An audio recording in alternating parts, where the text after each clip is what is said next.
Is it hard for most people to imagine what that looks like when you first explain it to them? Yeah, because I don't first explain it to them. I'm doing it with you because you asked in a more expansive way. The way I would normally, approach this topic is depending on who you are. Well, let's just talk about how this tool not replaces what you have, because it doesn't.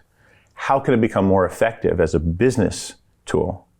And I think that's why Vatom's done so well in recent times, is because we haven't approached it as a science project or as something interesting to kind of showcase where the future is going.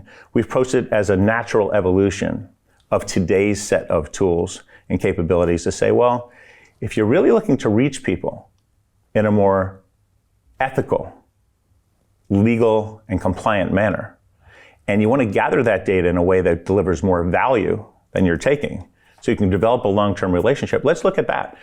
There are no companies today that don't want to do that, right? Every company, the companies are not inherently evil. They're actually, most companies, I think, want to do good in the world while doing well for their shareholders.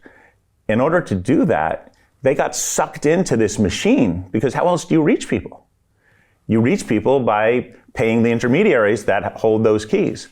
But as that opens up now, you now have an opportunity to reach people in a way that's more aligned with your own values as an organization. That's why it's so exciting. Yeah, and I think, one thing in your deck you say right in the beginning is you say traditional engagement is dead. And like you said, for most companies for the past 5 or 10 years, how you find a new customer is probably on the internet, probably in these massive Web 2 platforms that have the massive audiences. You've probably done it with ads, probably. And that's probably not working anymore for a variety of reasons.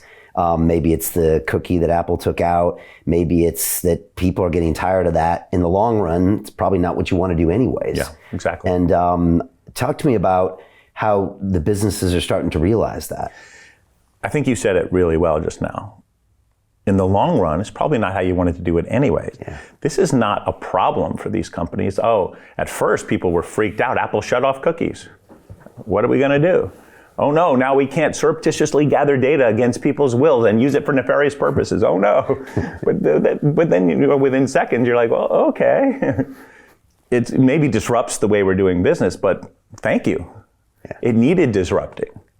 So what if we were able to move from interrupting people to being welcomed? What if we could move from an annoyance-based mode of communicating to a value-based one? What if we could actually connect to people where they said, thank you? What else can you do for me or I can do for you? The essence of a relationship, any relationship, is being able to feel like you're giving more than you're receiving on both sides. Right. And feel like that's giving you purpose, that there's a reason to spend your time on it and it's nourishing you. I think this idea of just kind of showering people with messages based on stuff that they know wasn't really gathered for them appropriately about them is creepy to people. You don't want that. But it's very different to give people what they do want. I've never heard of a